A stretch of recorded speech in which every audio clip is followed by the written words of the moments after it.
Hello दोस्तों, आप सभी का स्वागत है। आज हम लोग रीजनिंग में SSC GD practice set number 2 को ऑप्शन मेथड से सॉल्व करेंगे। तो आइए आज का क्लास शुरू करते हैं। यहाँ पर देखिए बी से सी हो रहा है, इसका मतलब +1 हो रहा है। तो यहाँ पर डी से ई होना चाहिए, तो ऑप्शन ए और ऑप्शन डी हो सकता है आंसर, ऑप्शन सी और ऑप्शन बी आंसर नहीं होगा। अब ऑप्शन ए और ऑप्शन डी में चेक करते हैं, तो लास्ट में जे है, यहाँ पर लास्ट में आई है, तो लास्ट वाला चेक कीजिए। यहाँ पर आर है और यहाँ पर एस है, आर से एस मतलब +1 हो रहा है।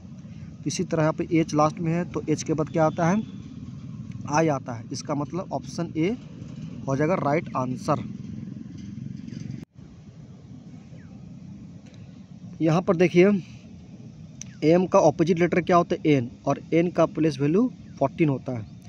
इसी तरह ओ का ऑपोजिट लेटर एल होता है और एल का प्लेस वैल्यू 12 होता है। तो यहाँ देखिए 14 और 12 लिखा हुआ है, तो इसी पैटर्न को अप्लाई करेंगे हम लोग यहाँ पर। डब्लू का ऑपोजिट लेटर होता है डी और ई का ऑपोजिट लेटर होता है भी, ठीक है।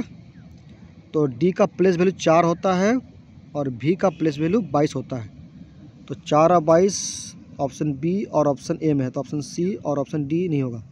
लास्ट वाले का चेक कीजिए, यहाँ पर लास्ट में अंतर में है, ठीक है। तो लास्ट वाला देखिए यहाँ पर के है और के का ऑपोजिट लेटर होता है पी और पी का प्लेस वैल्यू होता है 16 और 16 किस में है, ऑप्शन ए में है। तो ऑप्शन ए हो जाएगा राइट आंसर। यहाँ पर देखिए सबसे पहले 4 2 का चेक कीजिए। 4 नंबर देखिए यहाँ पर और 2 नंबर यहाँ पर है, तो यहाँ पर अंतर है जी और यहाँ पर यू है। तो पहले जी आता है, इसके बाद यू, मतलब 2 के बाद 4 होना चाहिए। तो ऑप्शन ए नहीं होगा। इसमें चेक कर लेते हैं 4 3 को। तो 4 3 को चेक करते हैं, तो यहाँ भी और यू में अंतर है। तो पहले यू आता है, उसके बाद भी, इसका मतलब 4 के बाद 3 आना चाहिए। तो 4 का 3, 4 के बाद 3 ऑप्शन बी में नहीं है। अब ऑप्शन डी और ऑप्शन सी को चेक करेंगे, अंतर कहाँ पर है, यहाँ पर लास्ट में है। 3 और 4 में अंतर है, 3 4 को चेक कीजिए। 3 नंबर में यहाँ पर भी है, यहाँ पर यू है। तो यहाँ पर 4 के बाद 3 आना चाहिए, 4 के बाद 3 किस में है, ऑप्शन डी में है। तो ऑप्शन डी होगा राइट आंसर। यहाँ पर देखिए ऑप्शन में आते हैं, तो देखिए यहाँ पर लास्ट में, लास्ट वाले को चेक कीजिए। यहाँ पर यू है, यहाँ पे एक्स है, क्लोज वाला लेना है। जैसे यू का क्लोज कौन है, एक्स है, तो यू का प्लेस वैल्यू 21 होता है और एक्स का 24 होता है। यहाँ +3 हो रहा है, ठीक है। तो इसी तरह का पैटर्न अप्लाई करेंगे। एच का प्लेस वैल्यू 8 होता है और 8 में +3 करेंगे तो 11 मिलेगा, और 11 होता है एल का के का प्लेस वैल्यू, इसका मतलब के लास्ट में होना चाहिए। अब हम बीच वाले को चेक कर लेते हैं। तो बीच वाले में देखो एम और एन है, तो यहाँ पर बीच में सी है, सी का प्लेस वैल्यू 3 होता है, और यहाँ पर बीच में ई है और ई का प्लेस वैल्यू 5 होता है। तो 3 में 2 जोड़ेंगे तो 5 मिलेगा, इसका मतलब +2 हो रहा है। यहाँ पर के में, के बीच में है, तो के का प्लेस वैल्यू 11 होता है, इसमें +2 करेंगे 13 मिलेगा, और 13 किसका प्लेस वैल्यू होता है, एम का। तो इसका मतलब एस के बाद एम होगा, तो ऑप्शन बी हो जाएगा राइट आंसर।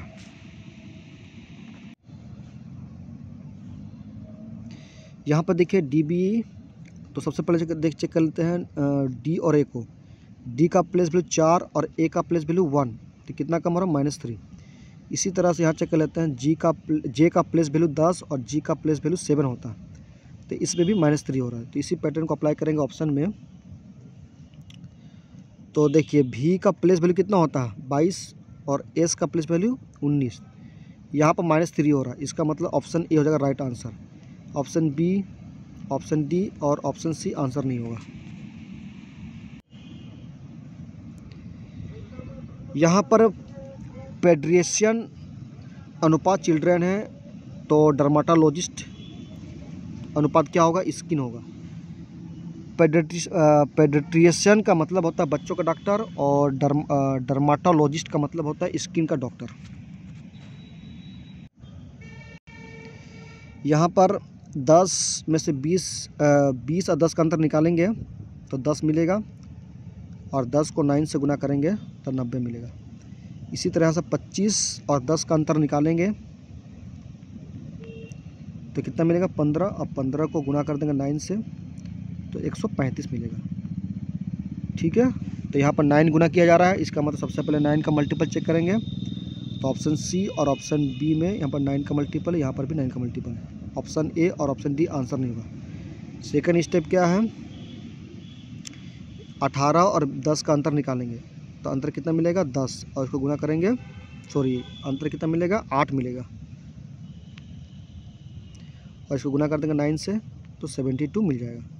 तो ऑप्शन सी हो जाएगा राइट आंसर।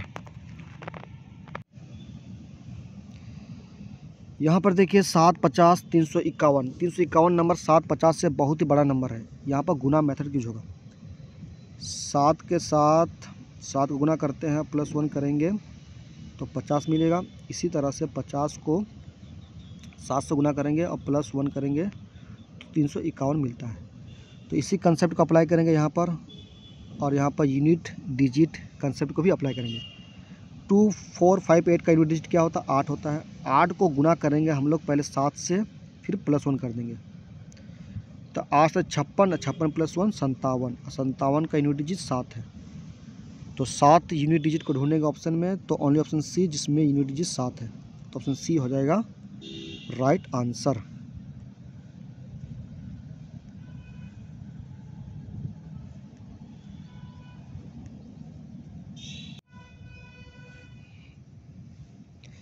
यहाँ पर देखिए 407 का 3 गुना लगभग हो रहा है 1217। तो 3 गुना करेंगे तो कितना मिलेगा 1221 मिलेगा। लेकिन यहाँ पर क्या 1217 है, तो कितना कम होगा 4 कम हो रहा है, तब जाकर 1217 मिल जाएगा। ठीक है, यहाँ पर भी सेम हो रहा, 3 गुना लगभग है 137 का 3 गुना है 407। ठीक है, तो इसी पैटर्न को अप्लाई करेंगे यहाँ पर। तो 17 को पहले 3 गुना करेंगे और -4 करेंगे। तो 17 तो 51, और 51 - 4 कितना मिल जाएगा 47, और 47 ऑप्शन सी में है। तो ऑप्शन सी हो जाएगा राइट आंसर। यहाँ पर देखिए 12 और 12 24 को डिवाइड कर देता है, ठीक है ना, और 2 84 को डिवाइड कर देता है। इसका मतलब डिवाइड वाले साइन को चेंज नहीं करना है। तो यहाँ पर ऑप्शन ए नहीं होगा आंसर, और ऑप्शन डी भी आंसर नहीं होगा। अब ऑप्शन सी या तो ऑप्शन बी हो सकता है आंसर। अब यहाँ चेक कर लेंगे ऑप्शन बी को लेकर। तो 42 नंबर लिखा हो सबसे पहले, अब प्लस का माइनस बोला, माइनस रख देते हैं। अब इनको सॉल्व कर लेना है। तो 12 डिवाइड बाई 24, और 24 गुने 84 है, ठीक है। तो 12 दूनी 24, और ये हो जाएगा आपका, तो यहाँ पर और यहाँ पर माइनस में है ना -14, तो ये हो जाएगा +14। तो 42 कैंसिल, 14 मिल रहा है, जबकि हमें चाहिए 91। इसका मतलब ऑप्शन बी आंसर नहीं होगा, बच गया ऑप्शन सी। तो ऑप्शन सी हो जाएगा राइट आंसर। यहाँ पर देखिए 15 नंबर को 3 नंबर डिवाइड कर देता है। इसका मतलब 3 नंबर और 15 को चेंज नहीं करना है। 3 नंबर को 4 से अगर चेंज किया जा रहा है तो 4 नंबर 15 को डिवाइड नहीं कर पाता है। इसका मतलब ऑप्शन ए आंसर नहीं होगा, ठीक है। ऑप्शन बी में आते हैं, देखो 15 नंबर को 14 से चेंज किया जा रहा है। इसका मतलब 14/3, और 14/3 डिवाइड नहीं होता है। इसका मतलब ऑप्शन बी भी आंसर नहीं होगा। इसी तरह से ऑप्शन डी भी आंसर नहीं होगा, बच गया ऑप्शन सी। तो ऑप्शन सी हो जाएगा राइट आंसर। यहाँ पर देखिए पूछा गया क्वेश्चन में how is s related to p, और यहाँ पर बोला गया है कि @ मीन्स मतलब as the husband of the b, ठीक है। तो यहाँ पर पहले वाले लेटर्स को हस्बैंड बोला गया है। जब भी पहले वाले शब्द को कुछ भी कहा जाए तो हमें इस डायरेक्शन से सॉल्व करना है, ठीक है। तो एस से पी की तरफ चलना है। तो एस अपने आप को मान लेना है, उसके बाद पढ़ना स्टार्ट करना है। तो एस के बाद में हैज़ आ रहा है। हैज़ का मतलब क्या होता है बेटी लिखा हुआ है, इसका मतलब जी मेरी बेटी हो गई। यहाँ पे एंड का जगह @ साइन होगा, ठीक है, @ होगा। और @ का मतलब क्या होता है हस्बैंड। तो मेरा बेटी का हस्बैंड कौन हो गया पी। तो मेरा बेटी का हस्बैंड पी है, तो पी मेरे लिए क्या होगा दामाद होगा। तो एस क्या होगा, एस का जेंडर पता नहीं है, तो एस का जेंडर पता करना पड़ेगा। तो यहाँ पर क्या है परसेंटेज के साइन है। परसेंटेज का मतलब क्या है बहन, इसका मतलब एस फीमेल है। तो पी मेरा दामाद है, तो तो इस हिसाब से एस हो जाएगा मदर इन लॉ।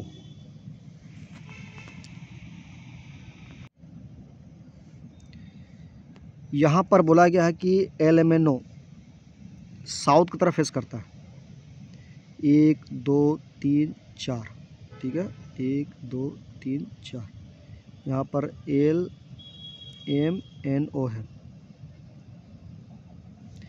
साउथ का तरफ जब भी फेस होगा तो इधर वाले साइड को हम लोग कहेंगे राइट और इधर वाला हो जाएगा लेफ्ट। और क्वेश्चन में पूछा बोला भी गया है कि they are facing each other. अगर LMNO साउथ की तरफ फेस कर रहा है तो इसका मतलब PQR नॉर्थ की तरफ फेस करेगा। यहाँ पर साउथ बोला कि गलत लिखा है, यहाँ नॉर्थ होना चाहिए था। 1 2 3 4। और नॉर्थ में जब भी फेस होता है तो लेफ़्ट वाला लेफ़्ट की तरफ और राइट वाला राइट की तरफ ही होता है। यहाँ पर क्या है PQRS। अब यहाँ से पढ़ना शुरू करना है। N next seat next to the person at the extreme right end. Extreme right end पर एक पर्सन है, उसके बगल में एन है, ठीक है। तो एन इसमें है और एन साउथ की तरफ फेस कर रहा है। तो एन का राइट किधर है, मतलब इस साउथ वाला फेसिंग कर रहा है, उसमें राइट इधर है, ठीक है। तो यहाँ पर एक व्यक्ति बचा हुआ है, बैठा हुआ है यहाँ पर, और इसके बगल में एन है, तो एन यहाँ पर होना चाहिए। आगे पढ़ते हैं। तो यहाँ बोला गया है n seat next to the person at the extreme right end of the row and is facing r, मतलब आर की तरफ फेसिंग कर रहा है, तो यहाँ पर आर होना चाहिए क्योंकि आर इस वाले में है। आगे पढ़ते हैं। तो यहाँ पर बोला गया s seat at the extreme left end of the row. तो एस इसमें है तो लेफ्ट में एस होगा, तो यहाँ पर एस होगा।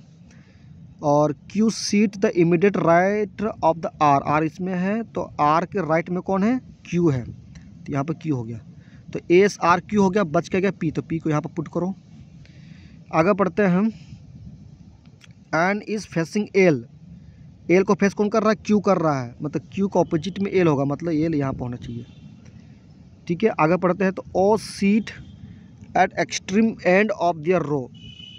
एक्सट्रीम लेफ्ट एंड बोला गया, तो ओ जो है लेफ्ट एंड में है, तो लेफ्ट एंड यहाँ पर हो जाएगा ओ, ठीक है। तो यहाँ पे NLO हो गया, तो बच के गया एम, तो एम यहाँ पर होना चाहिए।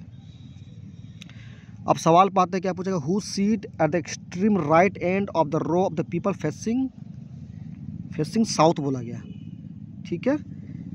तो राइट साइड पर कौन है, ठीक है, जो फेस कर रहा है साउथ वाला में, तो साउथ वाला फेस में MN और कौन फेस कर रहा है, MNO, एल कर रहा है ना, LMNO, ये चारों फेस कर रहा है साउथ में। और यहाँ पर राइट साइड में कौन हो जाएगा, राइट साइड में एम है, इसका मतलब ऑप्शन ए हो जाएगा राइट आंसर। यहाँ पर देखिए 6 लोग हैं, 1 2 3 4 5 6। यहाँ बोला गया है कि k is sitting to the immediate right of the s. S यहाँ लिखो और एस का राइट में के है। इसका बाद यहाँ बोला गया है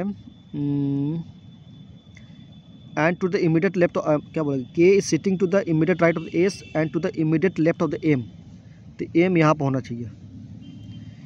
M is sitting to the immediate left of the r, r यहाँ पर होना चाहिए। और यहाँ पर p is sitting to the immediate right of the r and to the immediate left of the D, इसका मतलब पी आर और डी के बीच में होना चाहिए। सवाल मानते क्या बोले, who is immediate neighbour of के डी के बीच में कौन होगा, एस हो जाएगा, तो ऑप्शन ए हो जाएगा राइट आंसर। इसे हम अगर सेकंड अप्रोच से भी सॉल्व करेंगे, जैसे पूछा गया के और डी के बीच में कौन सा अक्षर होगा, तो यहाँ पढ़ना शुरू करते हैं। तो डी और के बीच में जो होगा वही आंसर होगा। तो के is sitting the immediate right of the S, तो के एस के राइट में है, तो यहाँ पे एस हो सकता है आंसर। आगे पढ़ते हैं हम। And to the immediate left of the m, m के लेफ्ट में कौन है, के है, तो एम यहाँ पर होना चाहिए, ठीक है। यहाँ पढ़ते m is sitting to the immediate left of the are, तो यहाँ पर आर होगा। और p sitting the immediate right of the r, इसका मतलब देखो डी और के बीच में एम और आर तो बिल्कुल नहीं होगा, तो एम आर को कट कर दो, बच गया पी और एस। तो पी एस को चेक करो, P is sitting to the immediate right of the are, तो right end immediate left of the D. इसका मतलब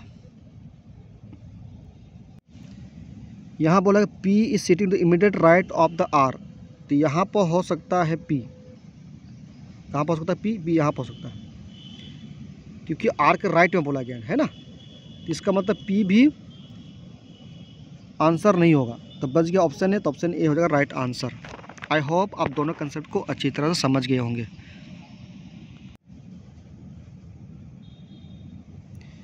यहाँ पर कैवेज और व्हील से इन दो शब्दों को ढूंढेंगे, तो यहाँ पर है और यहाँ पर है, रॉक्स रॉक्स कैंसल और सम। इस तरह जब भी कट होता है तो हम ऊपर से नीचे की तरफ आते हैं, तो सम प्लस ऑल क्या होता है, सम होता है। तो निष्कर्ष 1 नहीं होगा आंसर। यहाँ पर रॉक्स से, यहाँ व्हील से, रॉक्स व्हील्स किस में है, सिंगल स्टेटमेंट पे है, और ऑल फॉलो करता है सम को, तो निष्कर्ष 2 सही हो जाएगा। यहाँ व्हील से, यहाँ पर सीजर से, ये भी सिंगल स्टेटमेंट पे है, और सिंगल स्टेटमेंट केस में नो फॉलो करता है नो को, या तो सम नोट को, नो हो सकता है या तो सम नोट हो सकता है। ठीक है, तो यहाँ पर चेक करते हैं, देखिए यहाँ सम है, यहाँ पर नोट है, सम नोट को फॉलो कर रहा है। इसका मतलब निष्कर्ष 3 भी सही हो जाएगा। निष्कर्ष 2 और निष्कर्ष 3 ऑप्शन ए में है।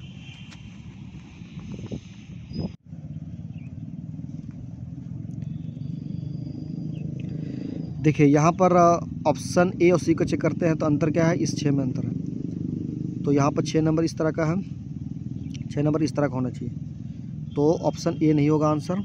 अब ऑप्शन बी और डी का चेक करते हैं, तो यहाँ पर अंतर कहाँ पर है, यहाँ पर अंतर देख लीजिए, इस वाले में देखिए, बी में है ना, हाँ।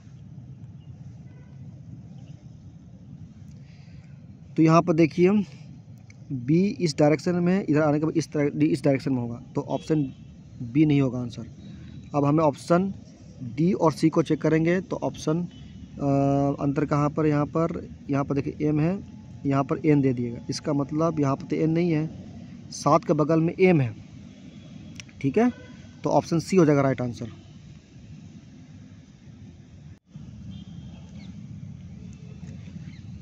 यहाँ पर बोला गया select the option figure is embedded in the given figure.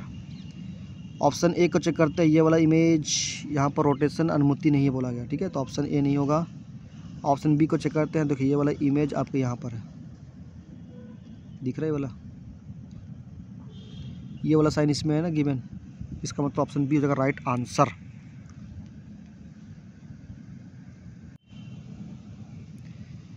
यहाँ पर देखिए एक लाइन है, यहाँ पर 2 3 4 5, तो यहाँ पर 6 लाइन होना चाहिए। ओनली ऑप्शन डी हो जाएगा राइट आंसर।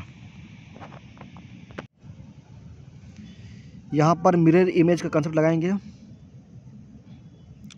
तो देखिए ऊपर वालों को चेक करेंगे, देखिए यहाँ पर इसका ऑपोजिट भी नहीं है, इसका मतलब ऑप्शन ए आंसर नहीं होगा। इसको चेक कर लेते हैं, इसमें ऑपोजिट है, इसमें भी ऑपोजिट है, इसका मतलब ऑप्शन सी होगा राइट आंसर।